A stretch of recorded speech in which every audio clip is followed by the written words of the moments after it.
Hi friends, good morning. అందరూ ఎలా ఉన్నారండి? మీరందరూ బాగున్నారని అనుకుంటున్నాను. నేను కూడా బాగున్నాను. ఈరోజు వీడియోలో మీకు కొత్త టాపిక్తో వచ్చేసానండి.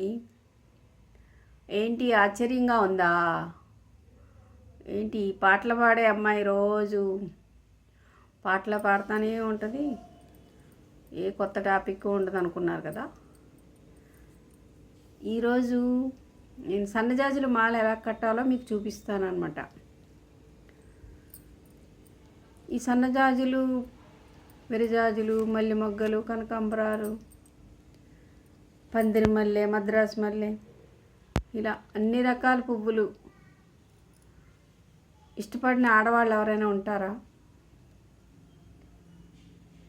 చామంతులు, బంతిపూలు, కనకాంబరాలు, అన్ని రకాల పూలు ఈ విధంగా మాల కట్టచ్చు.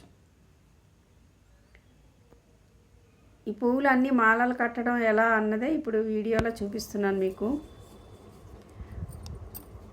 ఈ మాల కట్టడం నేను ఎలా నేర్చుకున్నానంటే, నా చిన్నప్పుడు మా అమ్మమ్మ గారి ఇంట్లో నేర్చుకున్నాను. మా అమ్మమ్మ గారి ఇంట్లో బోల్డ్ అని పువ్వుల మొక్కలు ఉండేవి. ఆ ఊర్లో ఎవరిదైనా ఫంక్షన్ అయితే మొత్తం మా అమ్మమ్మ గారి ఇంట్లో అందరి పూల మొక్కల నుండి పువ్వులే సరిపోయి ఫంక్షన్ మొత్తానికి. గులాబీలు, సన్నజాజులు, మల్లెపూలు, కనకాంబరాలు అయితే ఇంక చెప్పనక్కర్లేదు, బుట్టలు బుట్టలు పూసేసి అన్నమాట. అందరం మాల కడతా ఉండేవాళ్ళం ఏమన్నా ఫంక్షన్ వస్తే. పెద్ద మండపాలోగులండి, చాలామంది కజిన్స్ ఉండేవారు, పెద్దవాళ్ళు కూడా చాలామంది ఉండేవారు, పిల్లలు, మనవలు అందరూ ఇట్లా చాలామంది, దగ్గర ఒక 50-60 మంది ఉండేవాళ్ళం ఆ ఇంట్లో. అక్కడ అందరం ఏదన్నా అకేషన్ వస్తే ఇట్లాగే మాలలు కట్టేవాళ్ళం అనమాట. ఇప్పుడు ఈ సన్నజాజులు మా ఇంట్లో పూసిన పువ్వులు అనమాట.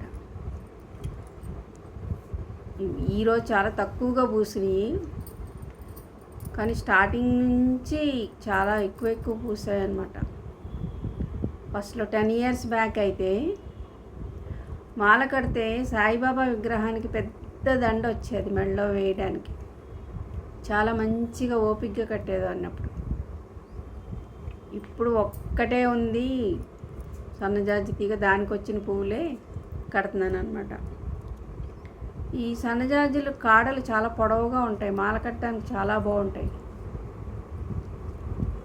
ఫస్ట్ ఈ పువ్వులన్నింటినీ 2 సెట్టుగా పెట్టుకున్నాను అనమాట.